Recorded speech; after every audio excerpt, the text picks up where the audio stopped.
comes part 2 of our Super Street Fighter Smackdown. We brought you last week some track testing, and now we're back on public roads where these things probably belong. At the track, we figured out that the BMW and the KTM were kind of the superior performance bikes, but on the street, the Ducati Monster and the Z1000 have brought more of their character to the fore. So Tom, what did we learn today? Well, Kevin, what I've learned personally is that I am still incredibly torn over which motorcycle, if I had to spend my money on, it would be.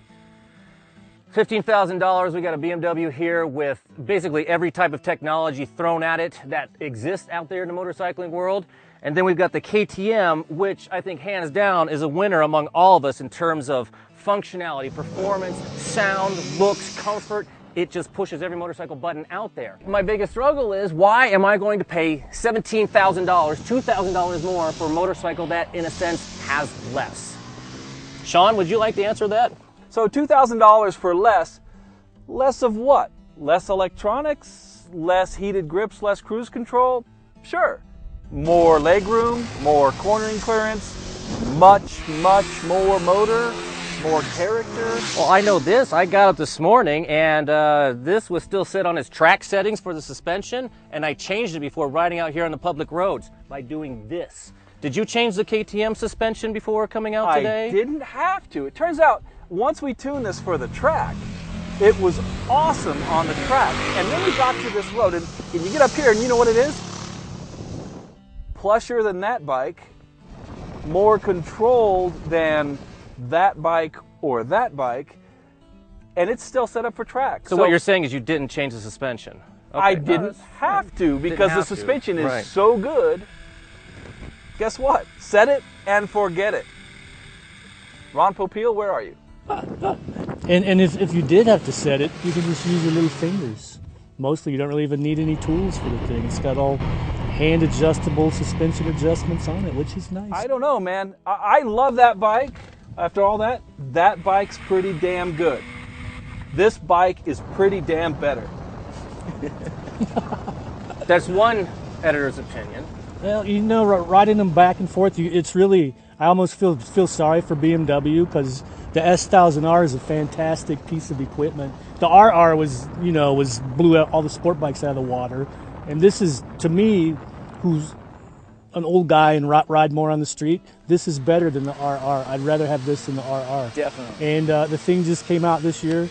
You can figure out how to do the heated grips with, there's a heated grip button. You don't have to scroll through menus or anything. Yep. You can adjust the suspension from soft to hard to normal on the fly just by pushing the button, which is super easy. And it's a fantastic motorcycle, but I like the KTM better. A lot better. So it's unfortunate that it came out the same year the KTM did, because the KTM is just a fantastic thing. It's a great motorcycle. You might have noticed that the MV Brutale that we had at the track is not with us today. We only had it for that one afternoon, but the truth is we have tested that same model a couple years ago, Kevin. It didn't win that shootout, so it was kind of predisposed not to win this one. As good as a track bike as it is, it wasn't going to be as good on the street as these other guys, so if you're wondering where that's at, yeah, MV couldn't get us one that we could use on the street, so we'll do all our MV testing on the track from now on. The Italian DMV is closed until mid-September, so, you know. Kevin, are you going to jump on board the KTM? Well, I'm kind of, here's the distinction, I think. If you're a bigger guy where you want more leg room and stuff, the KTM does make more sense. It fits bigger guys better. Maybe. I'm, perhaps you haven't noticed, not such a big guy, and this thing fits me fine. Kevin. It's a comfortable seat, and in the tight stuff, when we were doing a little canyon earlier, I described this as like a hummingbird to the KTM's Condor. The KTM is a bigger machine, so if you like riding really tight stuff, I think this is the superior machine. But if you're a bigger guy and you want to do commuting and sport touring and stuff, that has a lot more leg room than that. Okay, so we did have some ground clearance problems with both the Ducati and the Z1000 at the track. Out here on the street, I think those ground clearance problems have vanished. And what I have found between these two, between the lesser scoring bikes at the track, is this Ducati makes one hell of a nice road bike. It is, in my opinion, one of the sexiest bikes here. It's got the best noise. You know, this V-twin and coming out of those, you know, those two cans just sounds magnificent, echoing off the canyon walls. And then particularly, we stated in the track portion that it peters out a little bit on top, where that, again, makes no difference out here on the street because all you're using is mid-range. And this thing pulls out of these tight canyon corners harder than any bike here. Amen. And it did awesome in roll-on contests, even against the mighty KTM. For a street bike, that thing works so much better. It was out of its element in the racetrack, but on the street, it's got a nice, easy-to-modulate clutch and everything. Curious why you want to go to the bottom line, and you're worried that KTM costs $2,000 more than the BMW, but it's only $1,000 more than the Ducati. And the KTM does everything better than the Ducati. I'd like to put forth, though, John, that I was saying that I had trouble on spending how much money per BMW or KTM here. Now, if it was between these two, somehow in my mind, I could easily spend the 16 on the Ducati over the 12 for the Kawasaki. There's lots of people in America and the world who don't have these kind of canyon roads outside their hometown. I was just going to say the same thing. We're on Angeles Crest today. If you live in Florida or Kansas City, this is a great bike. You know what I mean? And you save a lot of money. So the problem for the Kawasaki is that it's only about $1,000 cheaper than the base model of the S1000R. And honestly, it's tough to make a case that that is a bargain when you can get the base model of this for only about $1,000 more. Agreed. If you're club racing naked bikes, for sure.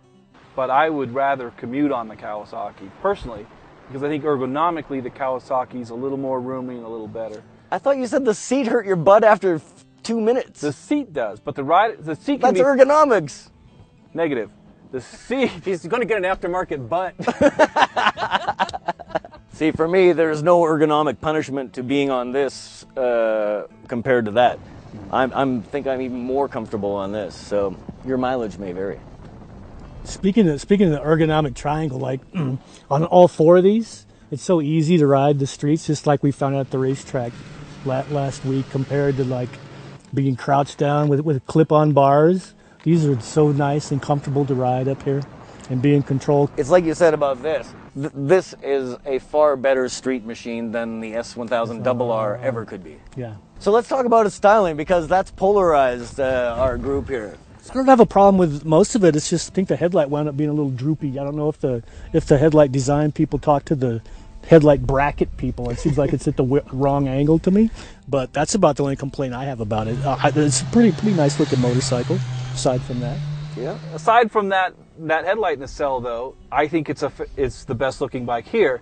And I thought maybe I was just biased because I used to work for Kawasaki or whatever. And then I hear Evans in a separate conversation saying, I love the way the Kawasaki looks. He's off camera today because he was, riding another test bike, doing a little research and also shooting some stills for us on this big shootout. But he was one of our testers on the track shootout, and he also confided that he prefers the styling of the Kawasaki over any other bike here. Maybe he can say something for it himself.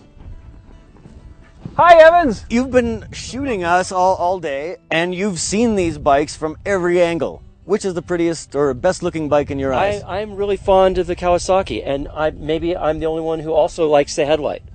I like it. Well, before we sign off here, I think, does everybody have a winner in their head? Because I still do not. I am still torn between these two bikes, and I'm going to have to go home and think about it. I'm not sure where you guys are. Yeah, I think what's clear is that these two bikes in the middle are the cream of this crop right here. What's going to be yet determined until we fill out our scorecards is which one actually ranks right at the top.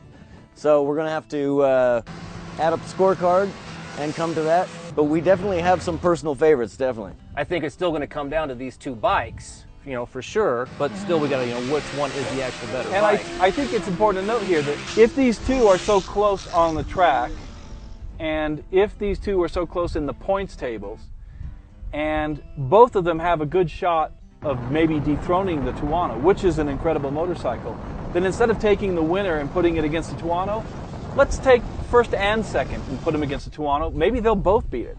I think that's only fair. Yep. KTM, BMW, you're not getting your bikes back for a while. So if you're watching this on YouTube, make sure you navigate to motorcycle.com. You'll find way more than we can give you in this video. So until we get the Tuono, we'll see you then.